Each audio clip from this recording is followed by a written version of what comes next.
Welcome back to my YouTube channel. ఈరోజు వచ్చేసి ఎంత హెల్దీ రొయ్యల కర్రీ ప్రిపరేషన్ చేస్తున్నాను. రైస్లోకి, చపాతీలోకి, జొన్న రొట్టెలకి చాలా బాగుంటుంది. రొయ్యలను వచ్చేసి పసుపు ఉప్పేసి కడిగి పక్కన ఉంచుకున్నాను. స్టవ్ అనేది ఆన్ చేసేసి ఒక కడాయి తీసుకొని కొద్దిగా ఆయిల్ అనేది యాడ్ చేసేసి మనం ఇందాక కడుక్కున్నాం కదా పసుపులో ఉప్పులో రొయ్యల్ని వీటిని ఫ్రై చేసేసుకోవాలి. ఫస్ట్ మీడియం ఫ్లేమ్లో కుక్ చేసుకోవాలి. మీడియం ఫ్లేమ్లో కుక్ చేసుకుంటే చాలా బాగా టేస్ట్ వస్తుంది. రొయ్యలు ఫ్రై అయిపోయినాయి కాబట్టి తీసి పక్కన ఉంచాలి. అంటే ఇవి వాసన రాకుండా మనకి తింటుంటే చాలా టేస్ట్గా అనిపించడానికి ఫ్రై చేశాను. అలాగే ఆయిల్ వేసి కొద్దిగా ఉల్లిపాయలు వేసేసి అలాగే కొత్తిమీర, కరివేపాకు, పుదీనా యాడ్ చేసేస్తున్నాను. ఇది కూడా కొంచెం ఫ్రై అవ్వాలి. ఫ్రై అయిన తర్వాత కొంచెం అల్లం పేస్ట్, పసుపు యాడ్ చేసేస్తున్నాను.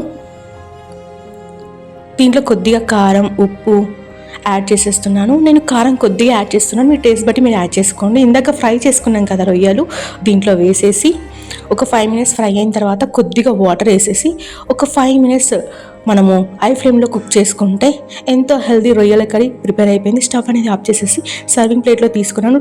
టేస్ట్ మాత్రం సూపర్గా ఉంది. నోట్లో వేస్తుంటే ఫ్రై చేసాం కదా, టేస్ట్ చాలా బాగుంది. మీకు ఈ వీడియో నచ్చితే లైక్ చేయండి, షేర్ చేయండి, కామెంట్ పెట్టండి. Thank you for watching video.